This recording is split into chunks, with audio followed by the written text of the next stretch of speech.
বেশ কষ্ট দাবি সুস্থ বিচার চাই। কক্সবাজার শহরের ঝাউতলা গাড়ির মাঠ এলাকায় আপন ছোট ভাইকে বসবাসের জায়গা থেকে জোরপূর্বক তাড়ানোর অভিযোগ পাওয়া গেছে। ভুক্তভোগী লিটন পাল ও তার স্ত্রী নমিতা পাল জানান, লিটন পাল ও তার বড় ভাই সজল পাল যৌথভাবে ১৯৯৫ সালে কক্সবাজার পৌরসভার ১১ নং ওয়ার্ডের ঝাউতলা গাড়ির মাঠের ৫ নং গলিতে বসবাসের জন্য জায়গাটি ক্রয় করেন, যেখানে তারা গত ৩০ বছর ধরে বসবাস করে আসছেন। কিন্তু সম্প্রতি সজল পাল আদালতে চাকরি করার সুবাদে জমিটির মালিকানা নিজের নামে করে লিটন পাল ও তার পরিবারকে ওই বসবাসের জায়গা থেকে তাড়িয়ে দিতে নানান প্রচেষ্টা করেছেন বলে অভিযোগ করেন ভুক্তভোগীরা।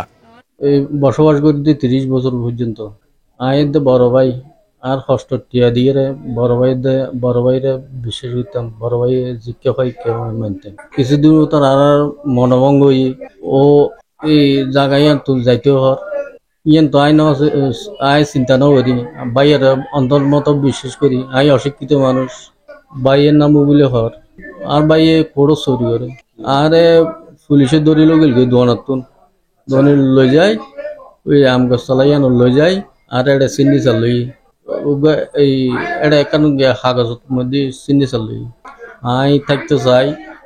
আই হাতুন সর্বাহার হাত ধুয়া মাই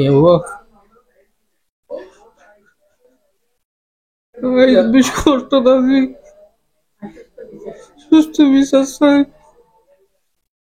এখন আমার স্বামী রোজগার কষ্ট করে আমরা সংসার চালাতাম। আমার 2টা মেয়ে, আমার মেয়েতে একটা ঢাকা জগন্নাথ ভার্সিটিতে পড়ে, আরেকটা সৈকত স্কুলে পড়ে। আজকে 30 আমি আমার ভাই সুরকে অন্ধের মতো বিশ্বাস করতাম।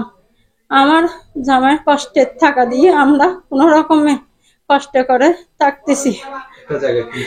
ওরা দুনা ভাই মিলে একটা জায়গা কিনছে, অন্ধের মতো আমার ভাই সুরকে বিশ্বাস করছে।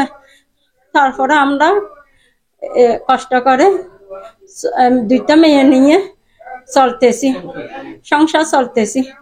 হঠাৎ আমাদের ভাই সুরে বলছে যে তোমরা চলে যাও। আমার স্বামীকে থানাতে নিয়ে গেছে, অপব্যবহার করছে ওরা। এটা আমি বিশ্বাস চাই। লিটন পাল জায়গাটির যে অংশে বসবাস করত সেটির জন্য তার নামে পৌরসভার হোল্ডিং কার্ড ও বিদ্যুতের মিটারও রয়েছে। জায়গাটি লিটন পাল ও তার বড় ভাই সজল পাল যৌথভাবে ক্রয় করেছেন বলে জানান স্থানীয় প্রবীণ ব্যক্তিরা। আমি জানি লিটন পালের বড় ভাই সজল পাল ষড়যন্ত্র করি আজ 30 বছর আগে জায়গা কিনছে। এরা 2 ভাইয়ে থাকে, বসবাস করে, এদের ছেলে মেয়ে এখন ইউনিভার্সিটিতে পড়ে। তারপরে এই ছোট ভাইরে ঠগাই বাইর করে দিতে চাচ্ছে। আমি জানছি, আমরা এলাকার মানুষ সব ঐক্যবদ্ধ হয়ে তার প্রতিবাদ জানাচ্ছি। 2 ভাইয়ের মধ্যে তারা তো ভালো হয়েছিল তখন, এখন এরকম ঘটনা হঠাৎ করে হয়েছে। কেমনে বলবো আমরা কেন কি জন্য হয়েছে? আমরাও তো তাই শুনছি 2 জনের নামে জায়গা, হঠাৎ করে আবার একজনের নামে কেমনে হলো এটা কেমন করে বলবো? মা ছিল, আমার জানা মতে তারা খুব ভালো ছিল।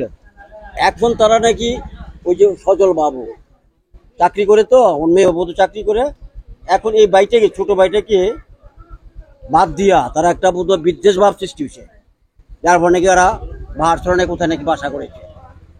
এই তো ঘটনাটা। এরপরে এটা বোধ চাচ্ছে তাদেরকে যে কোনো প্রকারে ছড়াই দিয়া জায়গাটা বিক্রি করার জন্য চেষ্টা করতেছিল আমার মনে হয়। পালের ঘটনা যদি সত্য হয়ে থাকে এটা সুস্থ বিচার চাই আমরা। এটা অন্যায়ভাবে ওদেরকে জোর করে বের করে দিছে, জোরপূর্বক। ওর বড় ভাইয়ে জোরপূর্বক ক্ষমতা দেখায় সজল পাল ওদেরকে বের করে দিতে যাচ্ছে। অভিযোগ বিষয়ে সজল পালের সাথে মুঠোফোনে যোগাযোগ করা হলে তিনি জায়গাটি নিজের বলে দাবি করেন।